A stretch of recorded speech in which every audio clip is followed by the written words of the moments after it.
Hi everyone, welcome to Om Brewok Story. Semoga kalian sehat selalu dan diberikan rezeki yang berkah ya. Kali ini Om akan membahas alur cerita film misteri pembunuhan berantai si Kopret. Film yang berjudul Operation Mayfair keluaran tahun 2023 ini mengisahkan tentang sebuah kasus pembunuhan berantai yang menyasar wanita-wanita open OB. Nah, bisakah polisi India memecahkan kasus pembunuhan di Inggris ini? BTW Om lagi males nih ngomong yang serius-serius, Om bakal ngoceh seenak jidatnya Om aja ya. Nggak usah pakai lama deh, bemper Om Brewok Story.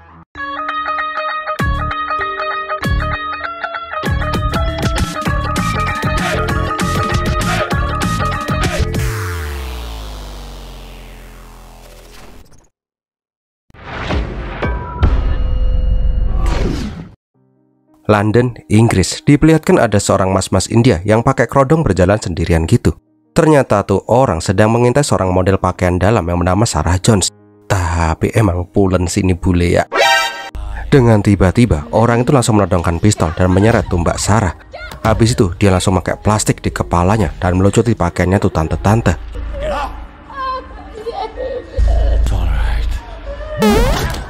Nggak cuma itu sih, dia juga nyampukin punggung tante-tante itu sampai baret-baret. Tuh mas-mas juga memaksa tante Sarah buat bilang, "Hai bocah pekok." Habis itu tuh kepala pun dipelintir dong. Setelah udah entet, jari tante Sarah dipotong dan dimasukin botol. Aduh serem. Ternyata korban tuh orang misterius nggak cuma satu. Dia sudah melakukan hal itu berkali-kali dan selalu menggunakan modus operandi yang sama. Punggung penuh baret karena kerokan pakai pecut, jari tangan yang putul, dan maskara yang tenglewer di muka. Sehari berselang, kepolisian London pun datang ke TKP. Inspektur Lisa menyadari kalau kasus kematian ini seperti kasus yang terjadi 3 tahun yang lalu, yang sampai sekarang belum terpecahkan. Atasan Lisa meminta Lisa segera memecahkan kasus ini. Nah, di dalam mobil, Douglas menanyakan ke Lisa, kira-kira siapa orang yang cocok menangani kasus ini? Lisa bilang kalau orang yang cocok adalah detektif Amar Singh. Tapi permasalahannya, Amar sekarang udah resign dari kepolisian karena 3 tahun yang lalu dia tidak bisa memecahkan kasus pembunuhan berantai ini. Saat ini Amar sudah menjadi dosen di Oxford. Karena Amar sudah menguasai kasus ini dari lama, akhirnya Douglas setuju untuk merekrut si Amar sebagai detektif swasta. Ketika Amar ditelepon, aslinya si Amar ogah kerja sama polisi lagi. Tapi ketika dikirimin foto kematian Sarah Jones, Amar pun jadi penasaran dengan kasus lamanya lagi. Ya udah deh, Amar pun setuju untuk mengusut kasus pembunuhan berantai ini. Nggak lama kemudian Amar pulang ke rumah. Diceritakan kalau Amar memiliki keluarga kecil yang bahagia. Dia tinggal bersama istrinya Tania dan putrinya Aliska. Nah, pas di dalam kamar kerjanya, ternyata si Amar masih belum membuang berkas-berkas kasusnya yang lama. Dia pun mencocokkan foto kasus-kasus yang lama dengan kejadian kematian Sarah Jones. Namun Tania merasa sedikit kecewa karena dia tahu kalau Amar sudah kembali ke dunia detektif. Fokusnya hanya akan berada di kasus dan menghiraukan keluarganya. Tapi Amar memohon, bila ini akan menjadi kasus terakhirnya. Setelah kasus ini selesai, dia berjanji akan selalu ada untuk keluarganya. Di saat yang bersamaan, diperlihatkan mas-mas pembunuh yang tadi lagi main piano. Dan kita pun dibawa flashback ke masa remajanya, ketika dia diajarin main piano sama mendiang babenya. Intinya sih, mas-mas itu sangat menghormati sosok babenya itu. Nggak lama kemudian, tuh mas-mas kerodong hitam kembali memasuki sebuah rumah. Dengan mengendap-endap, dia memantau seorang cewek di dapur. Dengan pembuka botol, tuh mas-mas mau membunuh tuh cewek. Papa. Iya papa. Lah kok papa? Lah kok papa Des? Oh bangke kadal, itu keluarganya mas pembunuh toh. Emang ya si Kopret tuh otaknya udah kacau bener. Pas malam harinya diperlihatkan bila tuh mas-mas yang diketahui bernama Kevin mimpi aneh. Di otaknya penuh dengan kata-kata, "Oi bocah, kamu pekok." Dan gitu terus berulang-ulang. Keesokan harinya diperlihatkan Amar sudah sampai di London. Nggak pakai lama, dia pun sampai di rumah operasi khusus kasus ini. Diperlihatkan juga bila di rumah itu berkumpul orang-orang pilihan dari segala divisi kepolisian. Bentar, ini kok mbaknya pulan bener ya Mbak Lisa? Aduh, susah konsen kalau filmnya kayak gini sih. Ini siapa lagi? Wah, nggak salah Om film ini pulan semua ya cewek-ceweknya ya. Singkat kata nih ya, Douglas menunjuk Lisa Verma sebagai ketua operasi, Amar Singh sebagai detektif senior, sedangkan Sonia Kapoor sebagai psikolog kriminal. Lah, kepolisian London orangnya India semua, cok. Nah, pas si Douglas mau cabut, Amar mengejar si Douglas. Dia nggak mengira kalau pimpinan operasinya itu adalah si Lisa, mantan juniornya. Namun Douglas punya pemikiran sendiri. Amar kan udah lama nggak jadi detektif nih ya. Dan Amar juga punya obsesi dengan kasus yang belum terpecahkan ini. Jadi ada baiknya Lisa lah yang memimpin. Nggak lama kemudian meeting tentang kasus ini pun dimulai. Intinya sih, menurut Sonia yang pakar psikologi, dia bilang kalau tersangkanya ini punya gangguan mental yang berat. Nggak lama kemudian ada mas-mas yang nyelonong masuk dan bertanya, kira-kira apa yang membuat tersangka kembali membunuh setelah 3 tahun rehat? Lah kampret, ini kan Kevin. Bangkainya lagi, Kevin ini adalah kepala penyelidik forensik kepolisian. Wah, si kopret ini mah. Pantesan kasusnya mandek di jalan, wong dia juga polisi kok.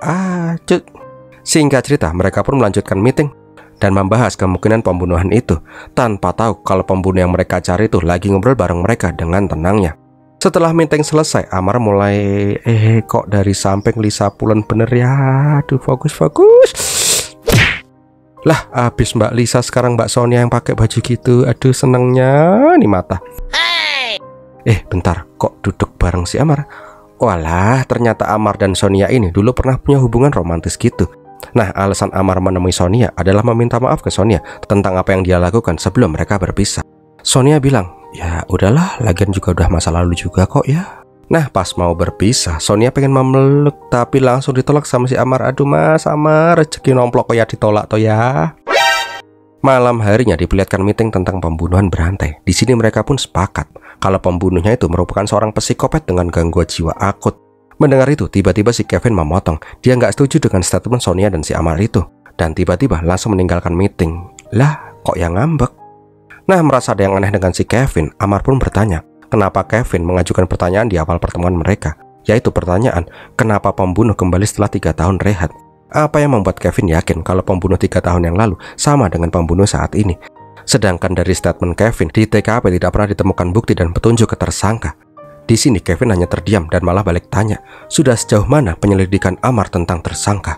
Amar bilang masih belum banyak petunjuk, tapi dia yakin pembunuh itu bertangan kanan kidal karena bekas cambuk di punggung korban. Mendengar itu, Kevin pun langsung kesindir dan memindahkan mouse-nya ke kanan. Malam harinya Kevin pun kelihatan pekoknya, pakai wig dan bilang ke cermin, oh alah bocah pekok. Tiba-tiba muncul sosok emak-emak yang memanggil-manggil Kevin dengan sebutan, dasar bocah pekok, dasar pekok, dasar pekok, kok. Ternyata itu hanyalah bayangannya si Kevin. Abis itu tiba-tiba Kevin berendam di batap, terus badannya dibungkus-bungkus pakai plastik, dan saat itu ternyata adalah saatnya untuk berburu cewek lagi. Singkat cerita, Kevin pun sampai di tempat ewek-ewek tralala. Nah, di kamar Kevin meminta Mbak OBO itu untuk memakai maskara di mata. Abis itu Kevin pakai plastik di kepala.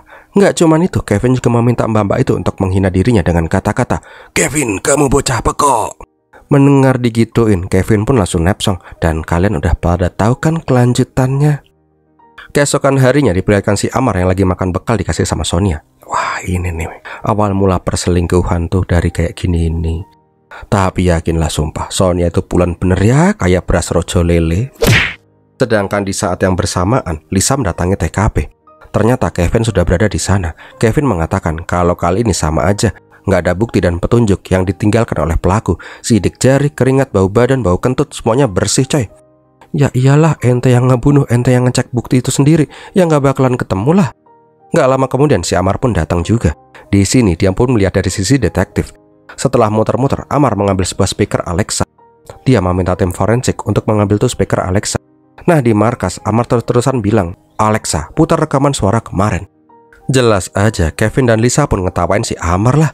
Namun Amar bilang kalau mungkin aja tuh smart speaker merekam sesuatu pas kejadian. Mendengar itu, Kevin pun jadi kepikiran. Ya, iya juga ya. Ya udah deh, walaupun diketawain, Amar tetap bersikukuh agar tuh speaker dibawa ke bagian cybercrime untuk membuka memori tuh speaker. Karena gara-gara speaker itu, Kevin pun jadi cemas. Dia pun kepikiran dan halu ada emak-emak yang bilang pekok terus. Ya udah, nggak pakai basa-basi, Kevin pun langsung mengecekek tuh emak-emak. Lah bojone dhewe kuwi bos. Jelas aja si Kevin semakin jadi kalut dan aneh. Srining sih jelas saja khawatir, tapi Kevin malah mengusir istrinya itu. Beberapa hari kemudian, kasus pembunuhan berantai ini pun semakin menjadi viral karena kepolisian sama sekali belum menemukan bukti apapun. Hal itu pun membuat masyarakat mengecam cara kerja polisi yang nggak bisa mengasih rasa aman. Bahkan Douglas dipanggil petinggi kepolisian untuk segera memecahkan kasus ini. Karena kasus ini masih bumpet, Lisa punya ide nyeleneh. Buat meredam kemarahan netizen untuk sementara, dia pun berpikir mendingan mereka menangkap beberapa preman di jalan dan dituduh jadi pembunuh. Nanti setelah pemeriksaan selesai, bebasin aja terus bilang polisi salah tangkap. Yang penting kan netizen diam dulu ya. Amar jelas saja nggak setuju, tapi si Douglas malah setuju dengan ide nyeleneh si Lisa. Kayaknya sih ya, si Douglas ini udah kebanyakan nonton film polisi-polisi India deh. Nah di lain tempat, waduh Om bisa puyeng kalau disuguhin yang kendal-kendal kayak gini mulu. Waduh, bagus banget. Dah lanjut. Ternyata si Sonia itu ditelepon sama si Srining sih. Mbak Ning ini pengen nanya sesuatu ke Sonia. Dia berpura-pura bilang kalau dia punya temen yang kayaknya lagi depresi. Kalau malam itu dia suka kayak orang gila sendiri dan punya keinginan membunuh yang sangat besar. Padahal itu mah suaminya sendiri yang diceritain.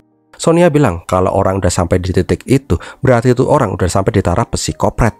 Mendingan tuh orang diperiksain daripada nanti ada kucing lewat tahu-tahu diseletep.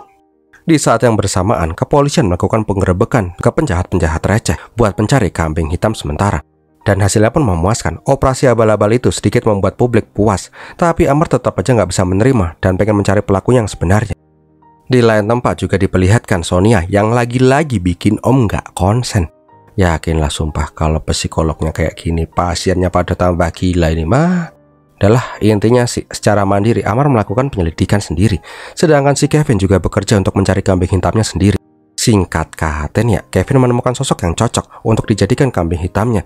Seorang pengangguran, pecandu, pemabok, tidak memiliki keluarga, dan tinggal di hutan sendirian. Keesokan harinya Kevin memasuki hutan untuk menemui tuh orang. Nggak pakai babi bu, Kevin pun langsung membunuh tuh orang dan membuat seolah-olah dia tuh bunuh diri. Nggak cuman itu, Kevin juga mengambil HP tuh orang dan mengetik pesan yang membuat seolah-olah tuh cowok malang adalah pembunuh berantai yang asli.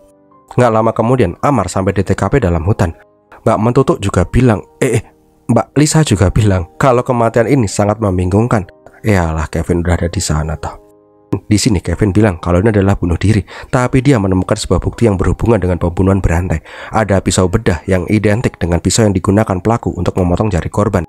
Nggak cuman itu, di HP-nya juga ditemukan pesan kematian yang dikirim ke email stasiun berita. Setelah melihat semua bukti itu, Lisa dan Douglas pun merasa lega karena kasus yang ruwet ini akhirnya terselesaikan. Namun Amar tidak sependapat. Dia melihat banyak kejanggalan di kematian mas-mas gondrong itu. Pertama, tuh orang pengangguran dan pemabuk, tapi dia tidak memiliki catatan kriminal sama sekali. Terus penemuan pisau bedah, itu sangat aneh karena di tempat yang kumuh itu yang bahkan gak punya pisau, ditemukan sebuah pisau bedah. Dan yang paling penting, tuh orang pengguna tangan kanan, sedangkan pelaku bertangan kidal. Lihat aja tuh bolong kepalanya dari kanan ke kiri. Ketika mendengar itu, Kevin pun meminta izin pergi duluan. Di sini Amar juga bilang, apa tujuan polisi membawa dirinya kembali menjadi detektif kalau mereka nggak mau mendengarkan analisanya. Mendingan aneh ngangon kambing aja pak, bisa buat korban besok. Makanya kalau mau saran ya aneh didengerin. Tuh mas bukan pembunuhnya, dia sengaja dijadiin kambing hitam biar si pelaku bisa bebas. Gitu aja kok masih bingung. Nah di dalam toilet si Kevin marah besar karena Amar lah semua rencananya jadi berantakan. Beberapa hari kemudian diperlihatkan si Kevin menemui si Sonia. Intinya sih setiap anggota yang terlibat kasus ini harus melakukan pemeriksaan psikologi rutin biar para anggota itu nggak ikutan gila. Namun pas Sonia menangani si Kevin melihat sosok emak-emak yang selama ini bilang kalau dia tuh pekok di tubuhnya si Sonia. Aduh please Sonia jangan dibunuh dong please. Pekok. Karena hal itulah Kevin menjadi uring-uringan dan dia pun bilang kalau semua tentang si Amar, sedangkan dia mah apa tuh cuman seorang yang pekok. Karena terus digali, Kevin akhirnya pun bilang kalau pas kecil dia sering dibilang pekok oleh ibu tirinya. Oh alah, sosok mak-mak bule itu mak tirinya si Kevin tuh ya. Ya karena nggak nyaman, Kevin pun langsung pergi meninggalkan Sonia. Singkat cerita, di tempat persembunyiannya si Kevin, dia mengenang masa lalu. Jadi dulu itu dia hidup bahagia bersama ayahnya. Walaupun miskin, mereka main enjoy-enjoy aja. Sampai suatu hari, babenya Kevin menikahin mak-mak bule. Tapi tuh mak-mak selalu morotin keluarganya si Kevin. Bahkan karena itu, keluarga mereka pun punya utang yang banyak. Nggak cuman itu, tuh mak-mak selalu kasar terhadap si Kevin dan memanggil si Kevin dengan sebutan pekok. Bahkan untuk melampiaskan kekesalannya, Kevin selalu disiksa dengan cambuk. Karena hal itulah, Kevin menjadi punya kelainan cambuk-cambukan.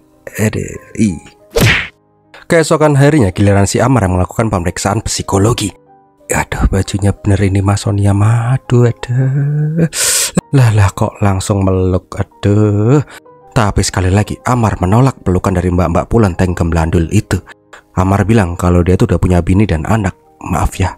Maaf tapi meluk juga. Oh dasar cowok. Dari awalnya sesi psikologi, mereka malah jadi sesi curhat. Sonia bilang kalau dia tuh masih ada rasa sama si Amar. Namun Amar bilang kalau hubungan mereka itu lebih baik jadi sahabatan aja. Amar juga bilang kalau dalam waktu 3 tahun ini dia sangat frustasi sehingga keluarganya juga kena imbasnya.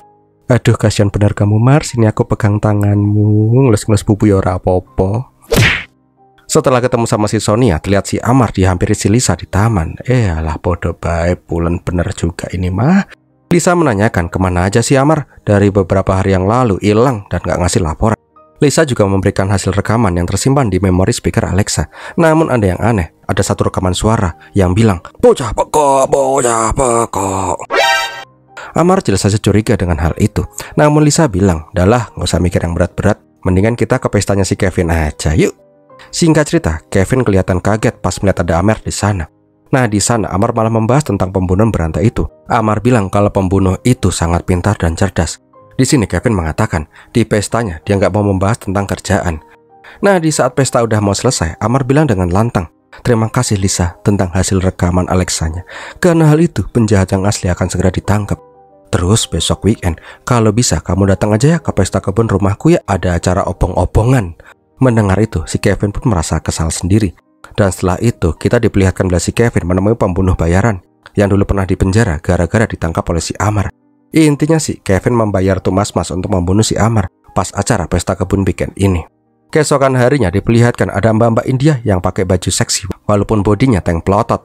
Di saat itu, mbak-mbak yang bernama Olivia digodain sama Akam si pecinta tante-tante gemes. Melihat itu, Kevin tiba-tiba berpura-pura jadi pacarnya si Olivia biar tuh cewek nggak diisengin sama tuh bocah-bocah. Karena hal itulah Olivia jadi berterima kasih sama si Kevin. Aslinya sih si Kevin gak mau nanggepin si Olivia karena dia itu bukan tipe cewek yang mau Kevin bunuh. Tapi sial bener ini mbak-mbak gendal-gendul ya. Dia malah mengajak si Kevin ke klub buat ajojing ala-ala ajojing.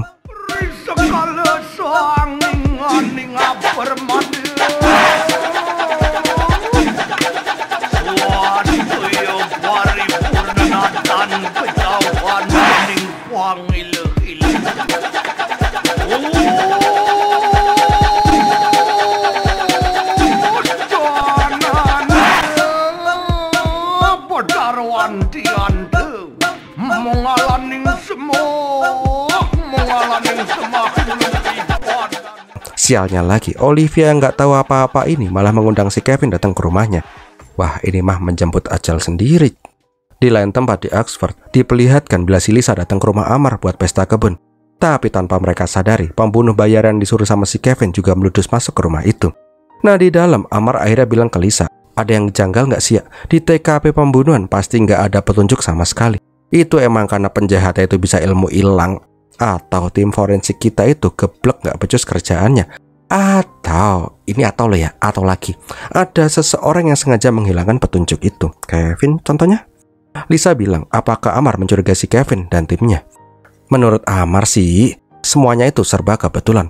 Kalau cuma sekali mah normal, tapi setiap ada kasus pasti hasilnya sama aja.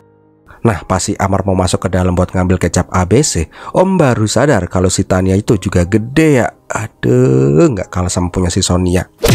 Alah, fokus. Intinya sih, pas si Amar mau masuk ke dapur, dia hendak ditembak oleh si Suranto. Tapi untungnya, Inspektur Nenen Gede berhasil menembak Suranto duluan sebelum dia membunuh si Amar. Setelah percobaan pembunuhan itu, Amar semakin yakin kalau pembunuhan berantai itu mengenal dirinya dan ingin menyingkirkan dirinya. Karena hal itulah Amar mendatangi sebuah perpustakaan kepolisian. Dia ingin melihat file tentang kasus pembunuhan 15-20 tahun ke belakang. Singkat cerita, Amar menemukan sebuah kasus kematian yang hampir sama dengan kasus saat ini. Di lain tempat diperlihatkan rumah si Olivia. Terlihat dia meminta bibinya untuk jalan-jalan keluar dulu karena dia pengen nganu-nganu di rumah. Nggak lupa Olivia ngasih bekal buat bibinya kalau bibi itu kelaparan di jalan. Namun bibi yang dibuatin bekal malah ngeloyor begitu aja. Nah, di luar juga diperlihatkan Kevin yang udah pakai kerodong hitam. Karena udah mengenal si Kevin, dia pun dipersilahkan masuk. Sedangkan di luar, bibi yang pikun ini baru sadar kalau telekemnya ketinggalan dan memutuskan untuk pulang ke rumah lagi. Kembali lagi ke rumah yuk. Diperlihatkan kalau si Olivia langsung dipaksa jengking sama si Kevin. Nggak cuman itu sih, Olivia juga dicambukin kayak kuda. Namun pas melancarkan aksinya itu, bibi melihat keponakan yang lagi meronta-ronta kesakitan. Karena hal itulah, Kevin langsung memutar kepala Olivia sampai entet dan langsung kabur ketika tahu bibi itu menelpon polisi. Tak lama kemudian, Lisa datang dan melihat si Olivia yang udah tertelungkup kayak siluman bangkong. Nah, di sini Lisa akhirnya yakin kalau pembunuhan yang asli itu ternyata belum mati. Sayangnya, bibi yang shock itu nggak bisa mengingat sosok yang membunuh Olivia. Bibi cuman bilang dia itu orang India dan pakai kerodong hitam. Di lain tempat, diperlihatkan Kevin yang kebingungan karena aksinya hampir aja ketahuan. Nah, di saat itu, Kevin ditelepon sama si Amar. Intinya sih, Kevin disuruh mengecek TKP. Kevin aslinya si ogah, tapi karena dia bakalan dicurigai kalau menolak, ya udah deh. Sialnya nggak sengaja, Kevin yang pengen nyari jalan pintas malah lewat sebuah pub yang saat itu sedang ada pesta. Tanpa sadar, wajahnya malah kefoto sama orang-orang lagi pesta itu. Nah, di saat menunggu si Kevin bekerja, Amar mencoba mencari CCTV di sekitar. Namun sayangnya nggak ada CCTV di area sana. Amar menyarankan Lisa untuk mengecek CCTV bus yang lewat. Namun pas Lisa sedang berpikir, Kevin malah mencoba mempengaruhi si Lisa agar tidak mengecek CCTV bus. Sia-sia aja bu, mending buat nonton drakor daripada nontonin CCTV nggak jelas. Tapi si Lisa tetap aja mengikuti permintaan dari si Amar. Singkat cerita yang Om lupa keberapa, dari pengecekan CCTV di dalam bus, akhirnya mereka menemukan footage terduga pelaku. Tapi itu gambar buram bener dan gak kelihatan wajah tuh orang. Amar jelas saja mumet karena hal itu. Namun si Kevin kelihatan senang karena tuh foto gak bisa membuktikan dirinya adalah pembunuhnya.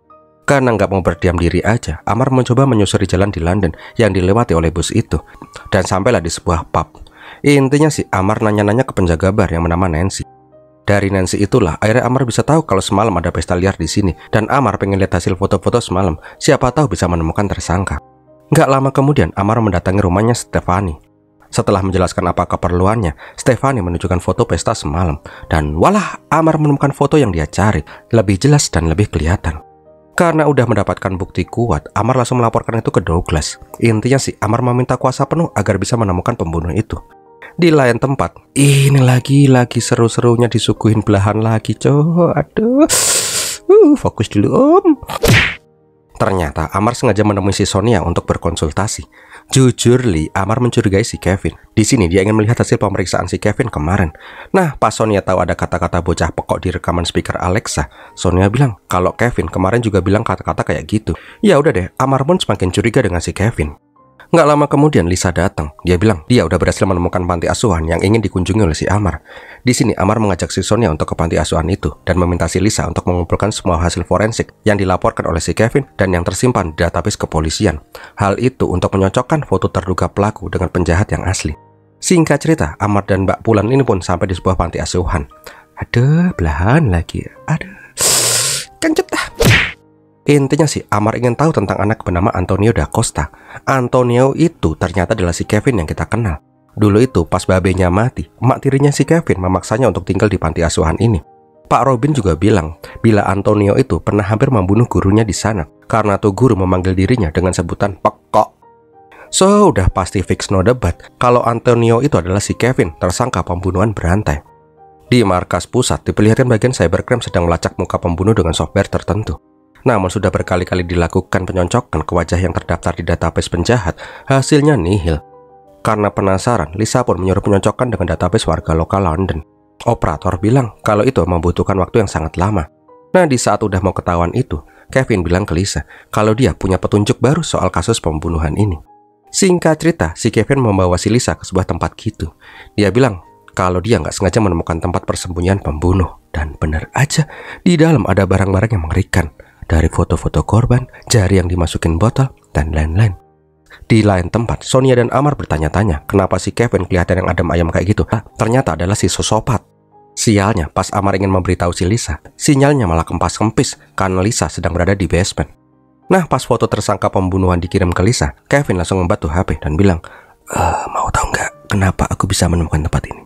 Karena aku pembunuhnya. Tara, mak jreng. Kaget gak? Kaget dong. Kaget dong. Ayo kaget lah. Yaudah deh, Mbak Pulan ini pun langsung diketik dan digambar mukanya. Untungnya Amar yang sadar kalau Lisa sedang pergi bersama si Kevin langsung menyuruh Sarjono melacak sinyal HP Lisa terakhir kali kelihatan. Singkat cerita, Amar berhasil menyelamatkan Lisa tepat sebelum dia dibukin entat sama si Kevin. Bentar, Om kurang fokus, ulangin lagi. Aduh, lagi. Aduh, cukup. Nggak cuman itu, Kevin yang melarikan diri langsung dikejar sama si Amar.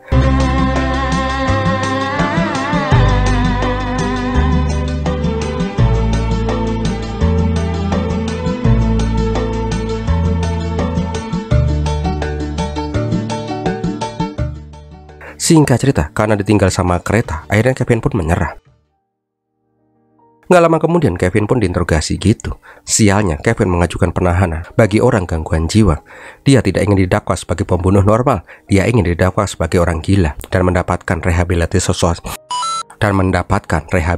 total. Kalau hal itu nggak dikabulkan, Kevin berjanji dia akan menyebarkan fakta bila pembunuhan berantai yang membuat polisi kelimpungan merupakan ketua tim forensik kepolisian itu sendiri. Kampretnya, karena nggak mau nama baik polisi hancur, Douglas pun mengabulkan permintaannya si Kevin sebagai terdakwa orang gangguan jiwa. Di saat akan meninggalkan ruangan, Kevin berbisik ke Amar, "Selama 7 tahun rehabilitasiku, silakan kau menikmati hidupmu yang indah dan tunggu aku bebas." Beberapa minggu kemudian, diperlihatkan ada mas-mas yang pakai kerodong mendatangi rumah dari si Amar. Dengan mengendap-endap, dia pun masuk dan papa. Papa kadal, bikin kaget aja si Amar toh. Di akhir film, Amar pun menelpon Sonia dan meminta maaf karena nggak sempat pamitan pas pulang ke Oxford. Intinya sih, Amar meminta Sonia untuk move on dan menemukan calon suami yang baik kelak. Om yang daftar, om. Ada. Dan filmnya pun berakhir. Ada yang nyempil dikit. Di penjara rumah sakit jiwa, diperlihatkan si Kevin meringkuk di sana. Tapi dia bilang ke perawat, "Aku akan memberikanmu hadiah setelah aku bebas nanti." Tamat deh. Wow, gimana film ini sob? Semoga menghibur ya. Terima kasih sudah menonton sampai di detik ini. Terima kasih juga yang sudah mengirim super thanks. Nanti kalau udah banyak, om cantumin di video om ya. Sampai jumpa lagi dan biar milatihin.